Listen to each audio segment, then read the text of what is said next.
নমস্কার বন্ধুরা, আমি তাপসী আর আমার আরও একটি নতুন ব্লগে আপনাদেরকে স্বাগত জানাচ্ছি। কেমন আছেন আপনারা? আশা করি আপনারা সবাই ভালো আছেন আর সুস্থ আছেন। আজকে রবিবার আর সকালের চা নাস্তা সব হয়ে গেছে। আমার হাজব্যান্ডও দোকানে চলে গেছে। এবার আমি ঘরের বাকি সব কাজগুলো করে নিচ্ছি। আজকে তো রবিবার, এমনিতেই ছুটি, কিন্তু সুরজেরও পরীক্ষা শেষ হয়ে গেছে, তো ওর সামার ভ্যাকেশন চালু হয়ে গেছে, ও এখন বাড়িতেই আছে। আর আমার হাজব্যান্ডও রবিবারে দোকানে যায়, কিন্তু দুপুরবেলা চলে আসে। তো তারপরে দুপুরবেলা বাড়িতেই এসে খাওয়া দাওয়া করে আর যায় না। তো একবেলা বন্ধ রাখে রবিবারে, সকালবেলার দিকটায় যায়।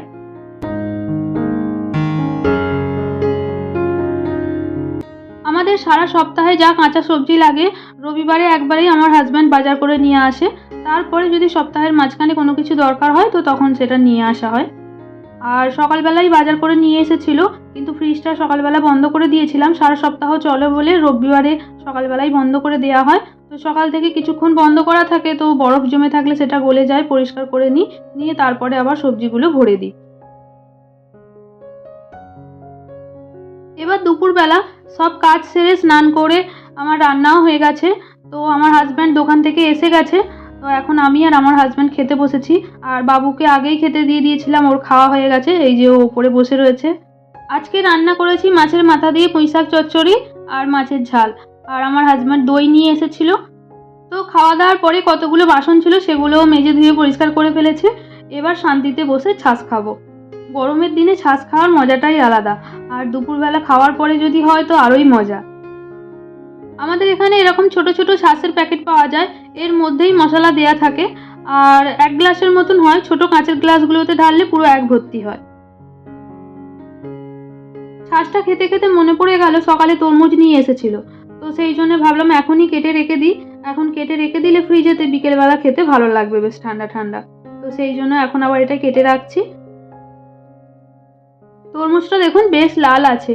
এবারে গরম পড়ার পর থেকে আজকে নিয়ে 2 দিন আমার হাজব্যান্ড তরমুজ নিয়ে এলো। এর আগের বারে যেদিনকে নিয়ে এসেছিল সেদিনকে একটুখানি ফাটা ছিল, ও অতটা লক্ষ্য করেনি, নিচের দিকটা ফাটা ছিল, তো সেই জন্য অনেকটাই বাদ গেছিল।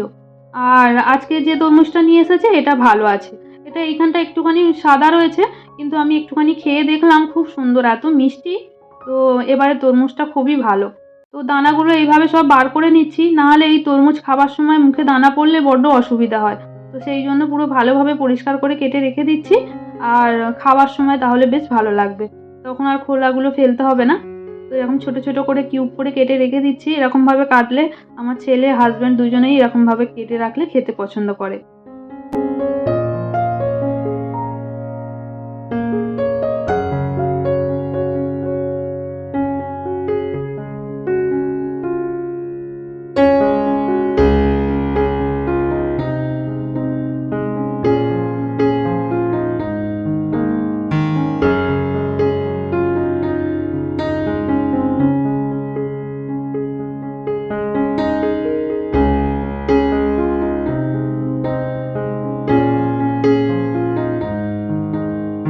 ভিডিওতে যত তাড়াতাড়ি দেখা যাচ্ছে, সত্যিকারেরই যদি অত তাড়াতাড়ি কাটা যেত তাহলে কত ভালো হতো।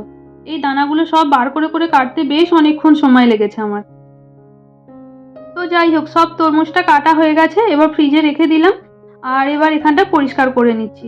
তরমুজের দানাগুলো না কাটার সময় এদিকে ওদিকে ছিটকে যায়, আমি তাও একই জায়গাতে রাখার চেষ্টা করেছি। তো সেই জন্য এখন পরিষ্কার করার সময় ভালোভাবে ওভেনের নিচে, ইন্ডাকশানের নিচে দেখে নিচ্ছি যে আছে কিনা।